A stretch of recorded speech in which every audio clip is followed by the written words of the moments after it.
40 feet above Topaz Road, a young bobcat remained frozen in terror atop a utility pole, surrounded by live wires carrying enough electricity to kill in an instant.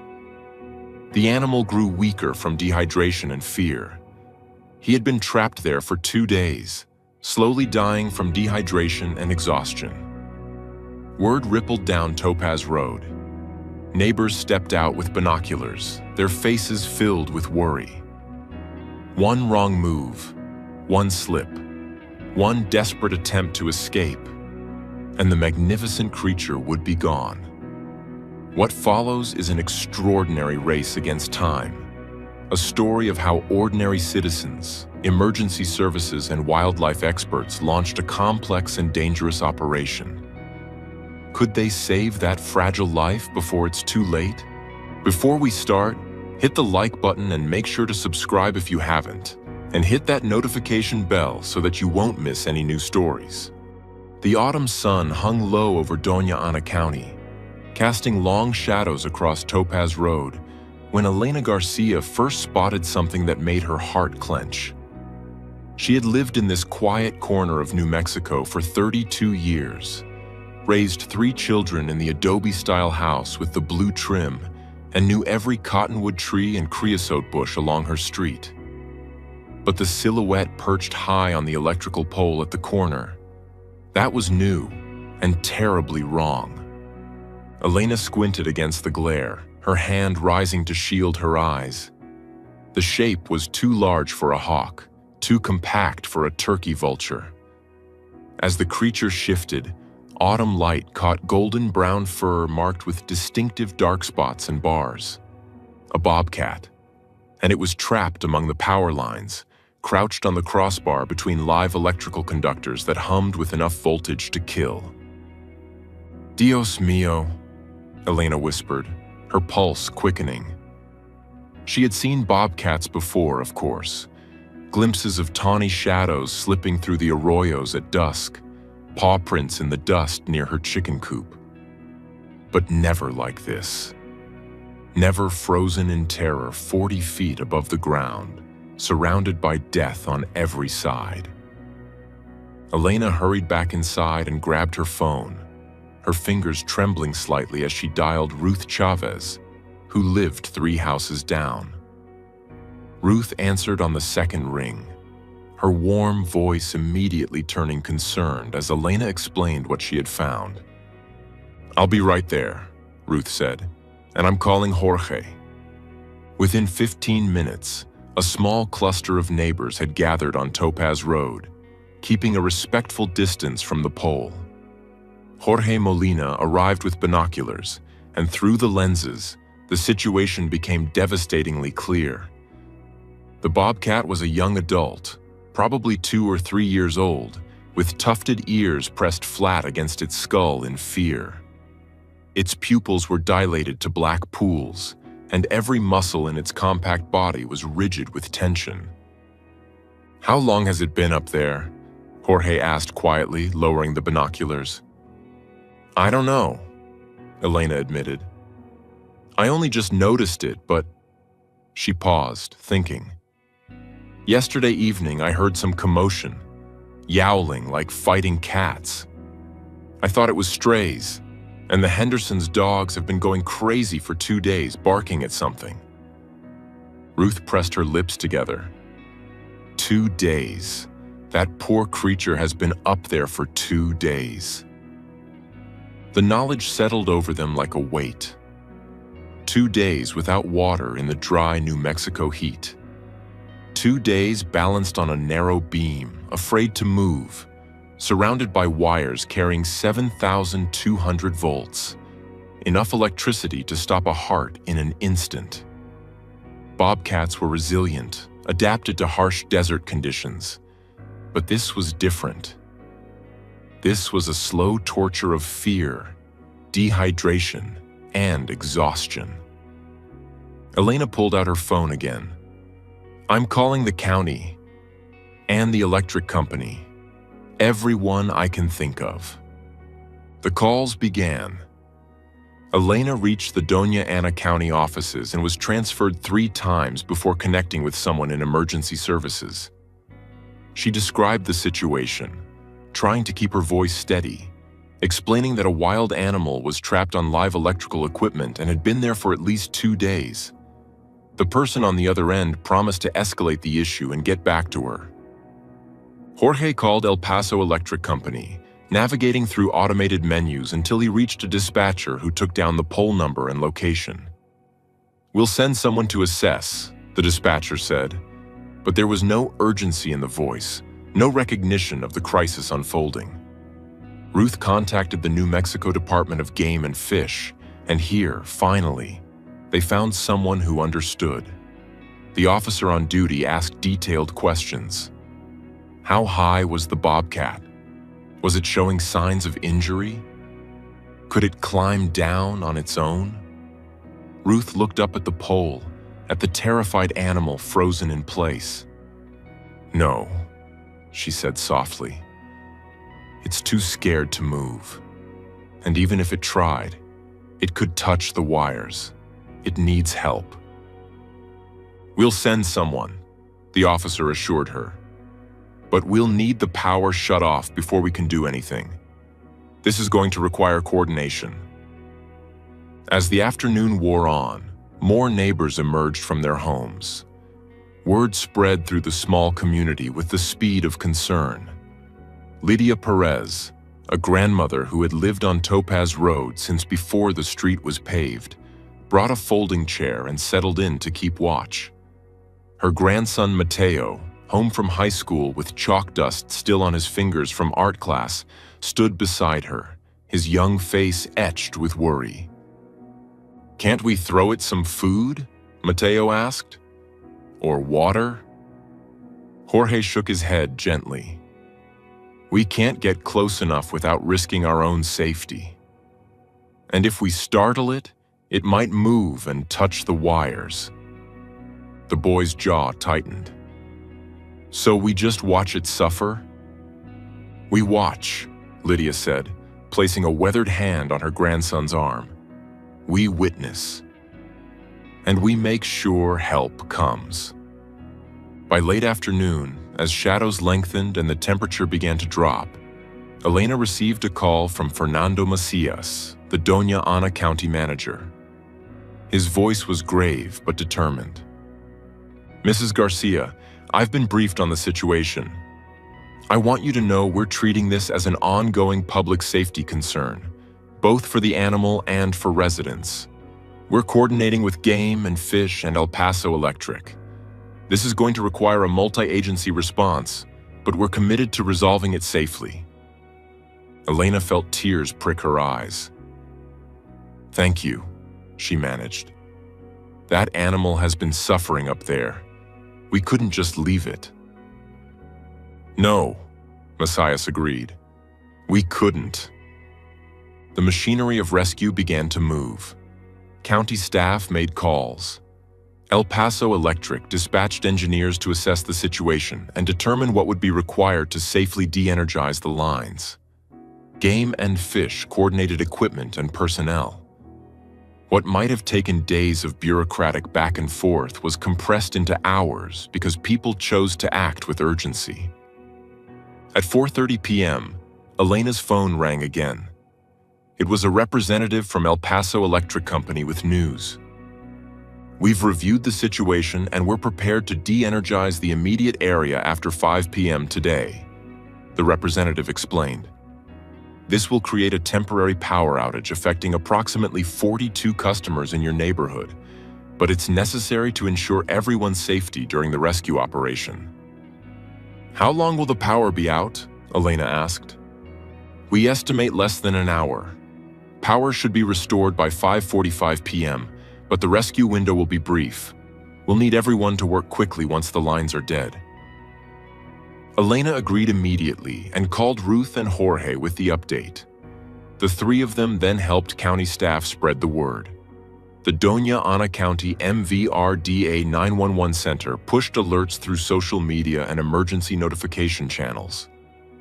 Elena's phone pinged with the official message, and she saw neighbors checking their own devices, nodding and understanding. By 4:45 p.m., Topaz Road had transformed into a staging area.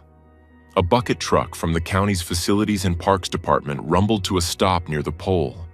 Its massive boom folded down like a sleeping crane.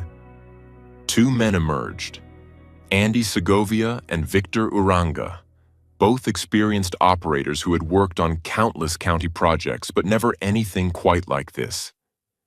Behind them, a white pickup with the Game and Fish logo pulled up, and Sergeant Chris Ortega stepped out carrying a specialized rescue pole with a snare loop at the end. The small crowd of neighbors had grown. People stood in clusters on lawns and driveways, speaking in hushed voices, all eyes turning upward to the Bobcat that had become their collective responsibility. The animal remained motionless, conserving energy, but its sides heaved with rapid breathing. Dehydration was setting in. Time was running short. Ortega approached Elena, Ruth, and Jorge, introducing himself with a quiet professionalism that inspired confidence.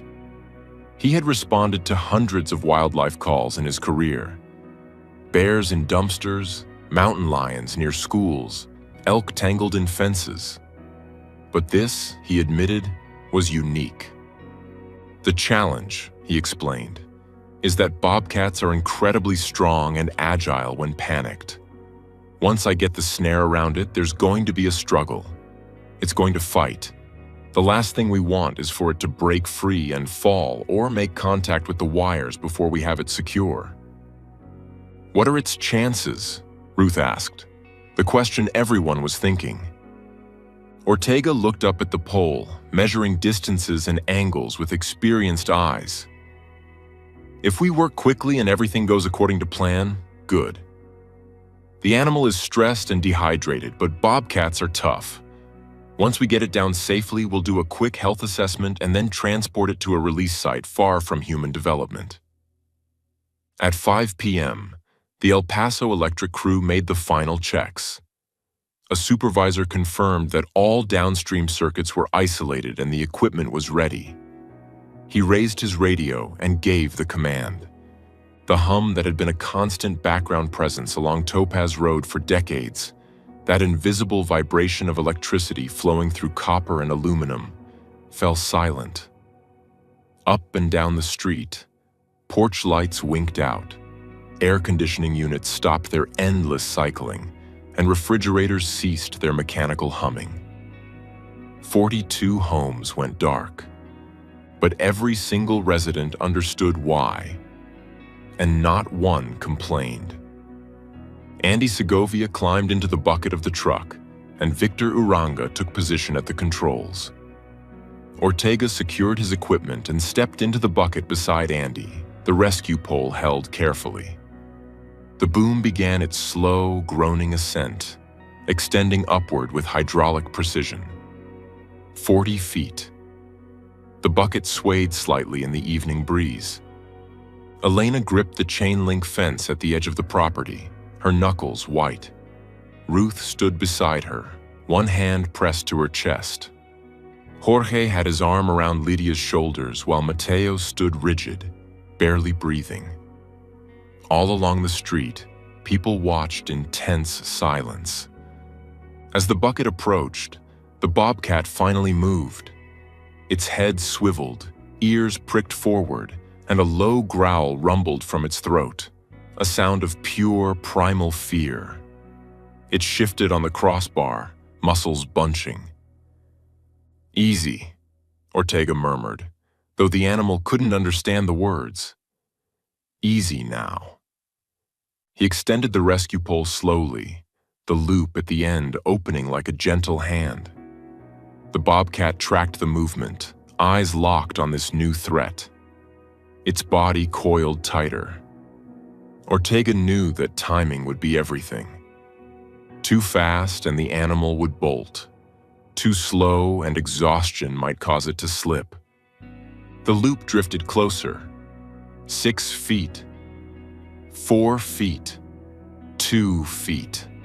The bobcat hissed, a sharp, explosive sound that made several watchers flinch. Its haunches tensed. Ortega held steady, his own breathing measured and calm, waiting for the exact right moment. Then, with practiced precision, he moved. The loop dropped over the bobcat's head and shoulders, and in the same fluid motion, he drew the snare closed. The animal erupted in fury, twisting, clawing, yowling with a voice that seemed too large for its body. The bucket rocked. Andy braced himself. Ortega maintained his grip, absorbing the violent struggle, never loosening his hold. For several heartbeats that felt like hours, the bobcat fought with everything it had left. Its powerful hind legs kicked at empty air. Its front paws, each equipped with razor-sharp retractable claws, swiped at the pole. Saliva flew from its open mouth, revealing white teeth designed for killing. This was an apex predator, built for survival, and it was fighting for its life. But Ortega had done this before, and his hands remained steady. Gradually, carefully, he drew the bobcat closer to the bucket, away from the deadly wires, pulling it into a space where it could be safely secured. Andy had a large animal transport crate ready, its door open and waiting. "Almost there," Andy said quietly. "Almost got it." With one final, coordinated effort, they guided the struggling bobcat into the crate. The door swung shut with a decisive click. The lock engaged. The animal was safe. For a moment, no one moved. Then, like a wave breaking, sound returned to Topaz Road. Gasps of relief. A laugh that broke into tears from someone in the crowd. A spontaneous chorus of cheers erupted from 30-some neighbors who had waited with held breath. Victor Uranga carefully lowered the boom, bringing the bucket, the two men, and the crated bobcat back to solid ground. As soon as the bucket touched down, people surged forward, not too close, but near enough to see, to witness the completion of this small miracle. Elena found herself crying, tears streaming down her weathered cheeks. Ruth had both hands pressed to her mouth, her eyes bright. Jorge was grinning, a rare, full smile that transformed his usually serious face. Mateo Perez reached out and pressed his chalky thumbprint against the side of the county truck, a signature of witness, a mark of promise. Lydia appeared with a basket of still warm flour tortillas wrapped in a clean towel, offering them to Andy, Victor, and Ortega. "You must eat something," she insisted in the tone that grandmothers everywhere use, the one that brooks no argument. "You did good work. You need strength." Ortega accepted a tortilla with genuine gratitude, but his focus remained on the crate. He knelt beside it, peering through the ventilation holes. Inside, the bobcat had pressed itself into the far corner, panting heavily, eyes still wide with fear and confusion. But it was alive. It was safe. "The operation went well," Ortega said, looking up at the crowd of concerned faces, especially considering how quickly it came together. His voice carried a weight of humility. "I'm humbled by how many people were willing to assist. The public's interest shows how deeply we protect wildlife in this state." A representative from El Paso Electric approached Fernando Macias, who had arrived during the rescue. "We can restore power now." Macias nodded, then turned to address the gathered neighbors. "I want to thank all of you," he said simply. "This wasn't just a county operation or a game and fish operation. This was a community coming together to protect a life. That matters." At 5:45 p.m., the power returned. Lights flickered on in windows up and down Topaz Road. Air conditioning units hummed back to life. The familiar electrical pulse resumed its invisible work. But something had changed in that hour of darkness. Something had been illuminated that had nothing to do with electricity. Ortega loaded the crated Bobcat into his truck while Andy and Victor secured their equipment. Elena, Ruth, Jorge, and many of their neighbors remained outside, reluctant to go back inside, wanting to see this through to its conclusion. "Where will you take it?" Elena asked Ortega. "Lake Valley area near Hillsboro," he replied. "It's in the Gila National Forest, rugged terrain, plenty of cover, good populations of rabbits and rodents. Perfect bobcat habitat, and far enough from human development that it should stay out of trouble." He paused, glancing at the crate. "We'll give it a quick health check first, some water, and let it rest for a bit. Then, before dawn tomorrow, we'll make the release. Will it be okay?" This from Mateo, who had moved closer. "After everything it's been through?" Ortega met the young man's eyes with respect. "Bobcats are remarkably resilient. This one is young and, aside from dehydration and stress, appears uninjured. In the wild, it would have faced many dangerous situations. Fights with other predators, scarce food during droughts, harsh weather. This was traumatic, yes, but it's a survivor. They all are." As Ortega prepared to leave, neighbors began to disperse, but slowly, stopping to talk to one another, to shake hands, to share the strange bond that had formed over a trapped wild animal. Elena found herself standing with Ruth and Jorge as the sun finally slipped below the western horizon, painting the sky in shades of amber and rose. "I keep thinking," Ruth said softly, "about all the things that had to happen for this to work. You noticing the bobcat, us calling the right people, the county taking it seriously, the electric company agreeing to cut power, game and fish having someone available, all those pieces falling into place. And the neighbors," Jorge added. 42 homes without power, and not one person complained. Everyone understood." Elena nodded, watching the taillights of Ortega's truck disappear down the road. "We forget sometimes," she said, "that we're all connected. Not just on social media or through phone lines, but really connected. We share this place, the land, the desert, the animals. When something needs doing, when something's in trouble, we can choose to act or look away." "Today, we acted," Ruth finished. Before dawn the next morning, as stars still blazed in the vast New Mexico sky, Sergeant Chris Ortega made the drive to Lake Valley. The area was remote, accessible only by rough roads that wound through hills studded with juniper and piñon pine. Gila National Forest stretched for miles in every direction. 3 million acres of wilderness where a bobcat could live its entire life without seeing another human being.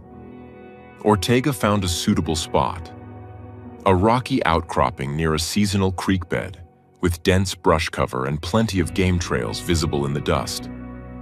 He positioned the crate, checked one more time that the bobcat was alert and responsive, then opened the door. For a long moment, nothing happened. Then, like a ghost materializing from shadow, the bobcat emerged. It paused at the threshold, nose twitching, testing the air. Its ears swiveled, catching the sounds of the waking forest, the call of a canyon wren, the rustle of a lizard in dry leaves, the distant murmur of wind through pine needles. The bobcat looked back once, golden eyes meeting Ortega's for a brief, eternal second. Then it turned and flowed into the brush, its spotted coat blending perfectly with the dappled shadows. Within heartbeats, it had vanished completely, reclaimed by the wild. Ortega stood there for a few minutes more, listening to the silence that wasn't silent at all, just filled with sounds that belonged to this place, this ecosystem, this web of life that humans were part of, whether they acknowledged it or not. When he returned to Doña Ana County and filed his report, he included a note that he hoped would be shared with the community. The Bobcat was successfully released and showed strong, healthy behavior. It should do well in its new territory. Thank you to all who helped make this rescue possible. Elena received the message 3 days later, forwarded through the county's community liaison. She shared it with Ruth, who shared it with Jorge, who mentioned it at the local feed store. Lydia told her bridge club. Mateo wrote about it in an essay for his English class titled, "The Day We Saved a Life." The electrical pole on Topaz Road stood unchanged, its wires humming their endless song. But sometimes, in the evening, Elena would step onto her porch and look up at that crossbar where a terrified animal had clung for 2 desperate days. She thought about fear and compassion, about communities and connections, about the way a single life, even a wild one that most people would never see, could matter enough to bring dozens of strangers together. She thought about alert scent and wires silenced and hands held steady. She thought about the darkness that had fallen over 42 homes so that light could be restored to one small wild life. She thought about a bucket truck rising and a loop descending and the click of a crate door closing on salvation. Most of all, she thought about the way the Bobcat had looked back before vanishing into the forest. That single glance that seemed to hold acknowledgement, or perhaps just reflection. A moment when human and wild met on equal ground, separated by everything that made them different, united by the simple fact that they both belonged to this desert, this earth, this improbable and precious world. And every time she thought about it, Elena felt something warm unfold in her chest, a feeling that had no name but that she recognized as hope. Hope that despite all the brokenness and division, despite all the ways people failed each other and the world around them, there were still moments like this. Moments when compassion won. Moments when a whole town could unite to save a single terrified creature because it was the right thing to do. No speeches were needed. No grand gestures or proclamations. Just people caring, acting, working together. Just names becoming actions and actions becoming care. Just one small life and a community that refused to look away. The Bobcat, somewhere in the wild vastness of Gila National Forest, moved through the shadows with the grace of wind through grass. It drank from clear streams and hunted in the cooling dusk and claimed a territory among the rocks and pines. It survived, as bobcats always have, as bobcats always will. And on Topaz Road, life returned to normal. The street hummed with its usual rhythm. But something had changed, something subtle and profound.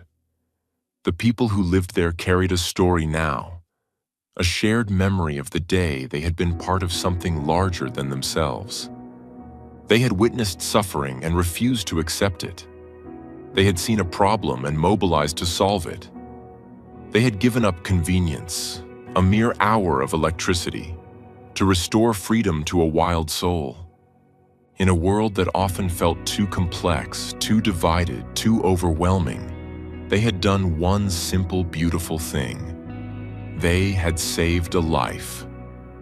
And in doing so, they had saved something else too. Something harder to name but no less real. They had saved the part of themselves that still believed in goodness, still trusted in community, still knew that every life, no matter how small, how wild, how different, held value beyond measure. The Bobcat was free. The people of Topaz Road were freed too. Freed from the weight of apathy, freed by the lightness of compassion, freed into the knowledge that when the world called for help, they had answered. And that, in the end, was the truest rescue of all.